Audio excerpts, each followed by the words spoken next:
అందరికీ నమస్కారం. తెలుగు డివోషనల్ భక్తి ఛానల్కి స్వాగతం. ఇప్పటి వరకు ఈ ఛానల్ సబ్స్క్రైబ్ చేసుకోతే దయచేసి ఛానల్ సబ్స్క్రైబ్ చేసుకుని తద్వారా ఈ వీడియో మరింత మందికి చేరుతుంది. ఈరోజు కార్తీక మాసం మొదటి రోజు కనుక కార్తీక పురాణంలోని మొదటి అధ్యాయం అనగా కార్తీక పురాణం మొదటి రోజు వినవలసిన కథను మనం చూద్దాం. ఈ కార్తీక పురాణం శౌనకాది మునులు మరియు సూత మహాముని యొక్క సంభాషణతో మొదలవుతుంది. శౌనకాది మునులు ఒకరోజు సూత మహాముని ఈ విధంగా అడుగుతున్నారు.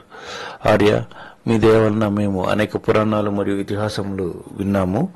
మాకు కార్తీక మాసం మరియు దాని మహత్యం వివరించి మా జన్మను కృతార్థం చేయమని కోరారు.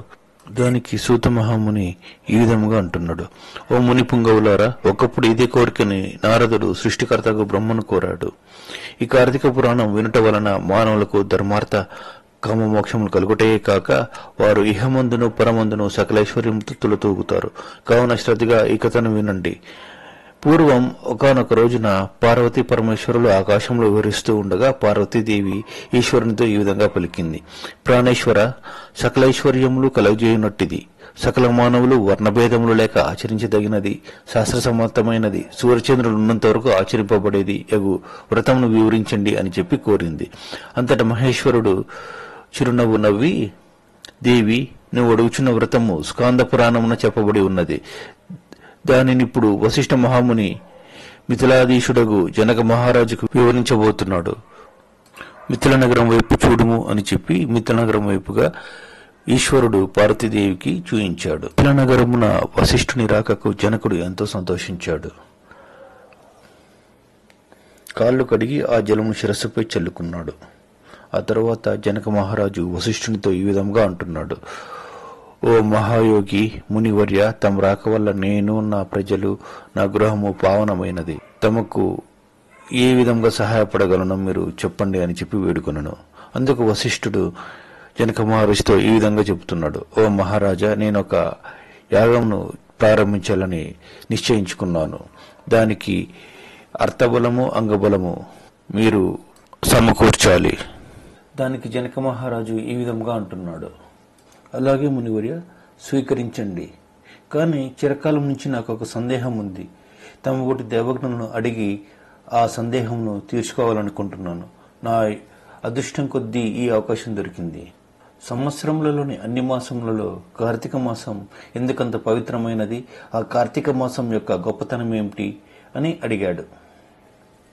దానికి వశిష్ఠ మహాముని ఒక చిరునవ్వు నవ్వి ఈ విధంగా అంటున్నాడు. ఓ రాజా, తప్పక నీ సంశయంను నేను తీరుస్తాను. నీ చెప్పబోయే వ్రతకథ సకల మానవులు ఆచరించదగినది, సకల పాపహరమై ఉన్నది. ఈ కార్తీక మాసము హరిహర స్వరూపం అనగా శివుడు మరియు విష్ణువు యొక్క స్వరూపం. ఈ మాసమునందు ఆచరించే వ్రతం యొక్క ఫలితం ఇంతని చెప్పడానికి వీలు లేదు. ఈ కథ వింటే చాలు, ఎట్టి నరకబాధలు లేక ఇహమందును పరమందును సౌఖ్యమును పొందుతారు. నీ బోటి సజ్జనులు ఈ కథను అడిగి తెలుసుకున్నట్టు చాలా ఉత్తమమైనది. శ్రద్ధగా ఆలకించండి అని చెప్పి ఈ విధంగా చెప్పసాగాను. ఓ మిథిలాధీశ్వర, జనక మహారాజా, ఏ మానవుడైనా ఏ వయస్సు వారైనా వర్ణభేదము లేక కార్తీక మాసంలో సూర్య భగవానుడు తులారాశియందు ఉండగా వేకోజాముననే లేచి కాలకృత్యాలు తీర్చుకుని స్నానమాచరించి దాన ధర్మాలను దేవతా పూజలు చేసినచో దాని వలన అగణిత పుణ్యఫలం లభించును. కార్తీక మాస ప్రారంభం నుండి ఇట్లా చేయవచ్చు. విష్ణు సహస్రనామార్చన, శివలింగార్చన ఆచరించుచూ ఉండాలి. ముందుగా కార్తీక మాసమునకు ఆదిదేవత యొక్క దామోదరునికి నమస్కరించి, ఓ దామోదర, నేను చేయనటువంటి ఈ కార్తీక వ్రతం ఎట్టి ఆటంకాలు రానియక నన్ను కాపాడము అని చెప్పి ధ్యానించాలి. ఆ తర్వాత వశిష్ఠ మహాముని జనక మహారాజుకు కార్తీక స్నానం ఏ విధంగా చేయాలనేది చెప్పాడు. ఓ రాజా, ఈ వ్రతమాచరించే దినములలో సూర్యోదయానికి మునిపే లేచి కాలకృత్యం తీర్చుకుని నదికి పోయి స్నానం ఆచరించి గంగకు, శ్రీమన్నారాయణునికి, పరమేశ్వరునికి, భైరవునకు నమస్కరించి సంకల్పం చెప్పుకుని మరల నీటి మునిగి ఈ కార్తీక మాసంలో పుణ్యనదులైన గంగా, గోదావరి, కృష్ణ, కావేరి, తుంగభద్ర, యమున మున్నగు నదులలో ఏ ఒక్క నదిలో స్నానమాచరించిన ఎడల గొప్ప ఫలితం కలుగును. తడి బట్టలు వీడి మడి బట్టలు కట్టుకుని శ్రీ మహావిష్ణువుకు ప్రీతికరమైన పుష్పములను కోసి తెచ్చి నిత్యం దీపధూప నైవేద్యములతో భగవంతునికి పూజ చేసి గంధం తీసి భగవంతునికి సమర్పించి తాను ఆ బొట్టు పెట్టుకుని పిమ్మట అతిథి అభ్యాగతులను పూజించి వారికి ప్రసాదం ఇచ్చి తన ఇంటి వద్ద కానీ దేవాలయంలో కానీ లేక రావి చెట్టు మొదట కానీ కూర్చుండి కార్తీక పురాణం చదవవలను.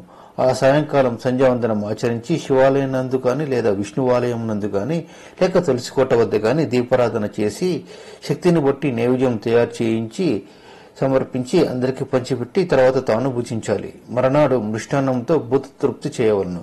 ఈ విధంగా వ్రతం ఆచరించిన స్త్రీ పురుషులకు పూర్వముందును ప్రస్తుత జన్మము చేసిన పాపం పోయి మోక్షానికి అర్హులు అగుదురు.